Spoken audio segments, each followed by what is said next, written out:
Olá, sejam muito bem-vindos a mais um episódio do Destravando a Coluna. Nesse vídeo, meu objetivo é destravar as dúvidas que vocês têm sobre os problemas da coluna através das perguntas que vocês nos enviaram, respondendo pelo WhatsApp DDD número 11 949388470 ou através do Instagram @Dr. Guilherme _Costa, enviando a pergunta, falando o nome, o local de onde está falando, gravando de locais silenciosos. Hoje nós temos duas perguntas, então pode ser um programa um pouquinho mais rápido. Vamos à primeira pergunta, sem mais delongas. Bom dia, doutor. Sou Carlos Eduardo de Santo André. Qual a diferença entre hérnia de disco e bico de papagaio? Boa pergunta, Carlos. Isso é uma dúvida muito comum. E basicamente são dois problemas distintos, tá? Hérnia de disco. O que é a hérnia de disco? Basicamente, o nosso disco ele serve como um amortecedor que fica entre a parte das vértebras. Então, são duas estruturas ósseas, as vértebras e o disco que fica no meio.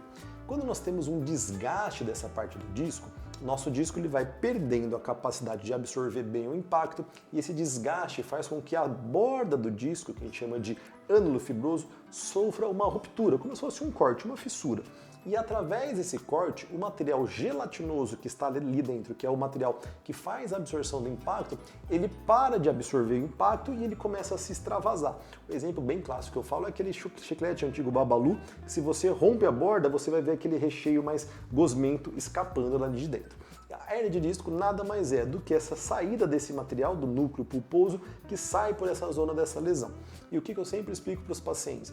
Que essas lesões, elas podem ser lesões pequenas ou volumosas. Então não é só porque tem hérnia de disco que a gente vai ter dor. Então basicamente a hérnia de disco é uma lesão que acontece por conta de uma lesão do disco propriamente dito, com o extravasamento desse núcleo pulposo saindo e comprimindo eventualmente os nervos na parte externa, onde está o canal vertebral. O bico de papagaio, pelo seu próprio lado, ele é uma situação decorrente de um problema ósseo, ou seja, o disco não absorve bem o impacto. Então, com isso, começam a machucar as duas partes ósseas que fazem contato com o disco.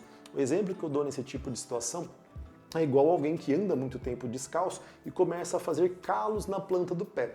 Basicamente, o atrito do pé que anda muito descalço faz com que haja uma hipertrofia da pele daquela região. O disco é a mesma situação quando vai ter o bico de papagaio. Se você não absorve tão bem o impacto, a vértebra que está ao redor começa a criar um atrito nessa região. E isso faz com que haja um crescimento ósseo. E esse crescimento ósseo, quando ele é identificado numa ressonância, no raio-x ou numa tomografia, é o chamado bico de papagaio. E o nome técnico dessa alteração é chamado de osteófito. Isso é muito mais comum você encontrar num laudo de um exame. Então, as duas situações, elas podem provocar dor? Podem, mas o bico de papagaio ele não provoca dor simplesmente pela sua existência.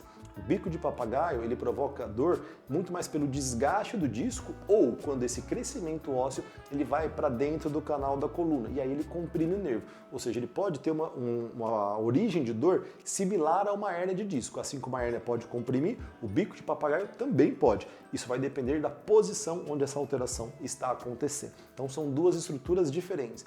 Hérnia de disco é um problema do disco. Bico de papagaio é um problema ósseo da vértebra pelo desgaste. Tá legal? Espero que tenha ficado claro aí a sua dúvida. Vamos para a próxima pergunta. Olá, doutor. Me chamo Bruna de Campinas. Fiz ressonância e apareceu várias coisas, mas eu não sinto quase nada. Preciso tratar mesmo sem dor? Bruna, de forma geral, a gente tem que ter um cuidado com essa interpretação. Alterações no exame de ressonância, eu falo que é igual você tirar uma foto da sua pele todos os dias durante um ano. Com certeza vão ter dias que você vai identificar alguma alteração, seja uma espinha, um pelo encravado, que depois dali uma semana não tem mais, depois eventualmente volta a aparecer. Ou seja, de fato, você não tem ali uma alteração estrutural naquela região. Você tem ali pequenas alterações que vão aparecendo ao longo do tempo. O disco, a parte da nossa coluna, ela vai tendo alteração de desgaste e as alterações mais comuns elas são nos discos intervertebrais, que são pequenas alterações de desgaste. Então, quando nós olhamos o laudo de uma ressonância, ele é para ser um laudo técnico, então ele tem que ser algo bem descritivo. Se você tiver qualquer tipo de alteração, seja na parte do disco, na articulação, na musculatura, na parte dos nervos, tudo isso vai estar lá descrito, essas mínimas alterações. Isso quer dizer que você de fato tem algum problema? Não. Alterações no exame de coluna são alterações muitas vezes tidas como normais. Para a gente ter uma ideia, na faixa de 40% a 50% das pessoas acima dos 40 anos já vão ter alterações de desgaste descritas na ressonância sem nunca terem tido nenhum sintoma de dor. quando a gente ultrapassa dos 60 anos, 100% dos pacientes vão ter várias alterações de desgaste no exame, mas também a minoria desses pacientes sentem dor, porque não há uma correlação entre ter desgaste e ter dor.